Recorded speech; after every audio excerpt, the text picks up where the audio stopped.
Hey guys, how much of your money do you invest, right? You get the salary every month, you have an annual salary. How much of this money are you investing? What are you doing with the rest of your money? Well, there's this very popular principle called the 50-30-20 principle. It is a budgeting principle where 50% of your money should go to your needs. What are needs? Needs are things like your rent, your EMI only for education loans and home loans if it's absolutely necessary and you're at that age, your clothes, your electricity bills, your internet bill, those type of things are your needs. 30% should go into your wants because we earn money to make us happy and fulfill our desires. So yeah, 30% should go into your wants. What are wants? A new phone, a new bike, a new car, whatever you fancy, right? And 20% of the money should go to investment.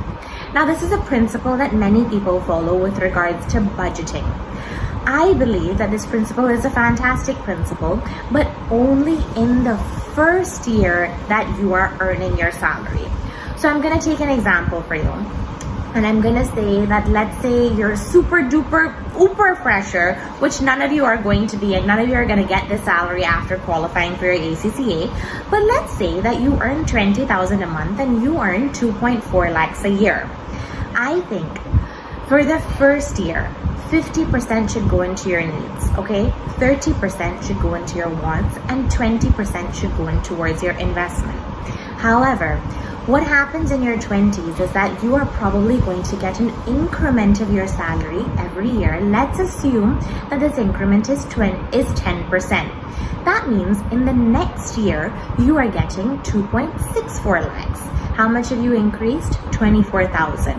Now, for the base amount, for the 2.4 lakhs that we started at, I believe the 50-30-20 principle should apply. But for that additional 24,000 that you are getting every year, I think that we need to take this 50-30-20 principle and switch it around. I think out of that 24,000, 50% needs to go towards investment.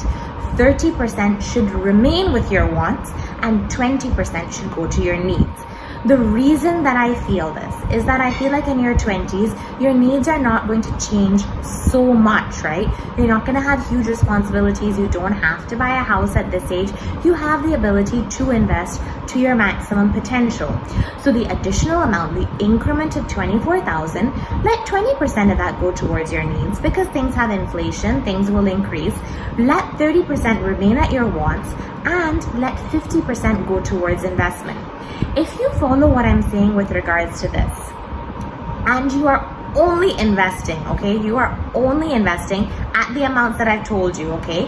For 10 years, you're only investing from the time that, let's say, you're 20 to you are 30. What do your percentages look like in the end? After the 10 years, the needs that we had kept at 50% actually go down to 33% of our salary. Your wants we kept at 30%, and I will tell you why in a minute. And your investment percentage has gone from the starting of 20% to 37%. It's a huge difference. And I believe that if you do maintain this with the increment of what you earn every year, you will eventually be able to fulfill all of your future needs that you will need. Eventually, you may have children, you may want to buy a house, you may want to do all of these things where you will need money in the future, and you need this money having been kept away for investment.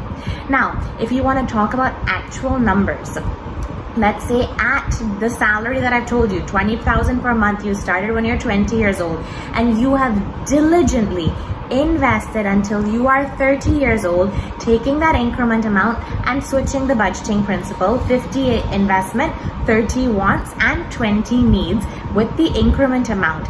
By the time you have reached 2030 in investment, you have 12 lakhs. By the time you've reached 2040, you have 18 lakhs. By the time you've reached 2050, you have 1.2 CR. And by the time you've reached 2060, you have about 3.5 CR. The reason for this is the magic of compounding.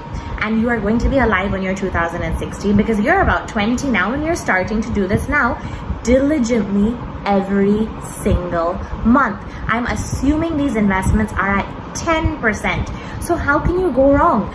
Now, I do want to tell you why I have kept the wants at 30%.